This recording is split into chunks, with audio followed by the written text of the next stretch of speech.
नहीं, उसका खिलाफत इन्होंने नहीं किया।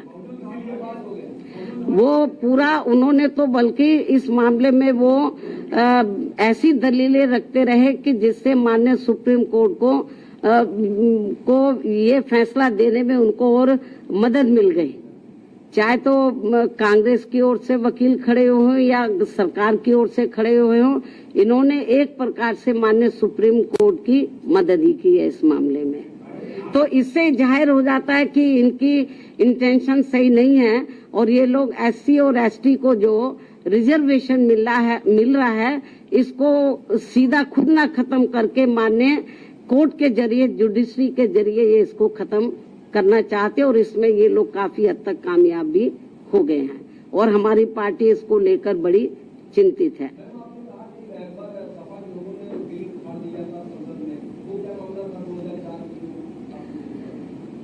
जो एससी एसटी का पदोन्नति में जो आरक्षण का मामला था तो वो लगभग खत्म सा हो गया था। उसको प्रभावी बनाने के लिए हमारी पार्टी ने उस समय सेंटर में कांग्रेस की सरकार थी, उनके ऊपर दबाव बनाया कि आप इसमें संशोधन विधेयक लाइए और पदोन्नति में आरक्षण को पुनः प्रभावशाली बनाया जाए। जब ये बिल लाया गया तो कांग्रेस नहीं चाहती थी कि एससी एसटी वर्गों के कर्मचारियों को पदोन्नति में आरक्षण का लाभ मिले। तो कांग्रेस उस समय पावर में थी, तो कांग्रेस और बीजेपी खुद ना आगे आकर उन्होंने समाजवादी पार्टी के जो सांसद हैं उनको आगे किया और उनकी मिली भगत से उन्होंने इस बिल को फाड़ा और इस बिल को पास नहीं होने दिया और अभी तक ये बिल पास नहीं हुआ है।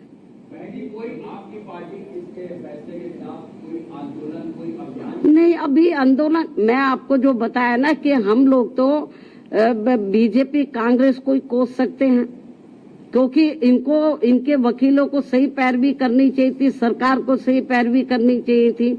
हमने माननीय सुप्रीम कोर्ट से मीडिया के माध्यम से हमने उनसे अपील की है आज कि वो अपने इस फैसले पर पुनर्विचार करें, इस फैसले को बदले, वरना इस देश में जो करोड़ों दलित और आदिवासी समाज के लोग हैं तो जिनको अपने पैरों पर खड़े करने के लिए परम पूज्य बाबा साहब डॉक्टर अम्बेडकर ने जो इनको आरक्षण की सुविधा दी थी, यदि ये खत्म हो गई तो बड़ा मुश्किल हो जाएगा। और जो लोग ये कहते हैं कि एससी में या एसटी में जो जातियां मजबूत हर मामले में आर्थिक तौर पर मजबूत हो गई हैं, तो उसमें से मैं समझती हूँ मुश्किल से 10 या 11% लोग ही मजबूत हो गए होंगे, बाकी 90% लोगों की हालत तो बहुत ज्यादा खराब है।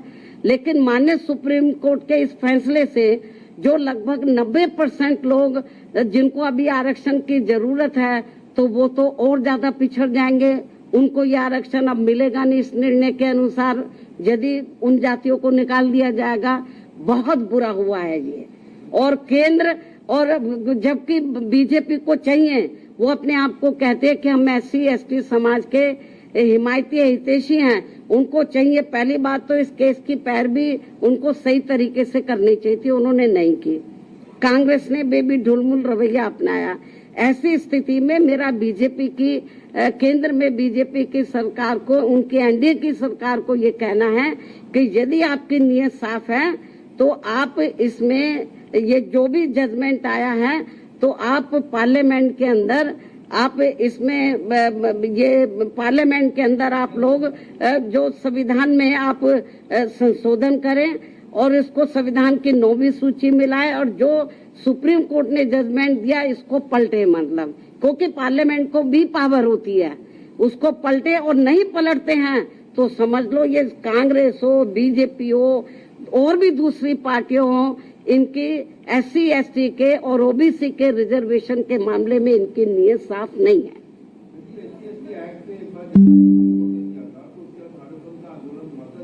अभी आप रिजर्वेशन की बात करो, विषय को डाइवर्ट मत करो। आपको ऐसा नहीं लगता कि जैसे उत्तर प्रदेश के अगर हम लोग कॉन्टेक्स्ट में बात कर ले कि शेड्यूल कास्ट में जैसे जाटव जो बिरादरी है वो थोड़ी सी मजबूत हो गई है और वाल्मीकि की बात, मेरी बात सुनो, जो जाटव से मिलती जुलती जो और जातियां हैं, यदि उनमें से कुछ लोग आर्थिक तौर पर मजबूत हो भी गए हैं, पूरा समाज तो नहीं हुआ है। हम ये नहीं कहते कि जो मजबूत हो गए हैं आप क्रीमी लेयर के जरिए आप उनको मत दो वो फायदा, मतलब हम कोई उसके पक्षधर नहीं है, लेकिन 90% लोगों की तो हालत बहुत ज्यादा खराब है, उनको तो रिजर्वेशन मिलना चाहिए।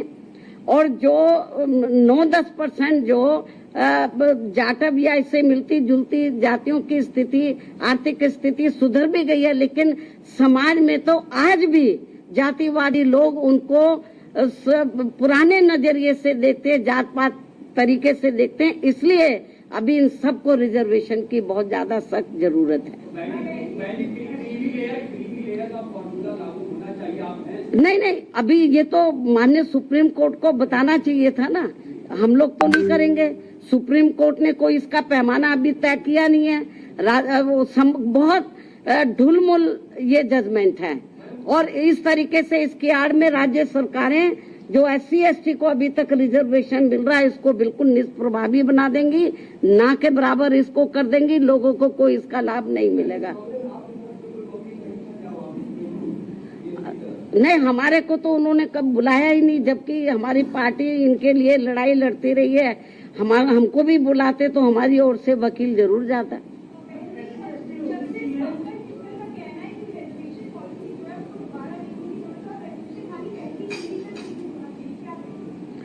भाई मैं आपको बताया कि ठीक है, आप आर्थिक नहीं, जो SC/ST के लोग हैं इनको जो रिजर्वेशन मिला है, जो शैक्षणिक, सामाजिक और आर्थिक गैर बराबर हैं, इस आधार पर मिला। तो सामाजिक जो दृष्टिकोण है इन वर्गों के मामले में वो अभी लोगों का बदला नहीं है, इसलिए इनको अभी रिजर्वेशन मिलना बहुत जरूरी है।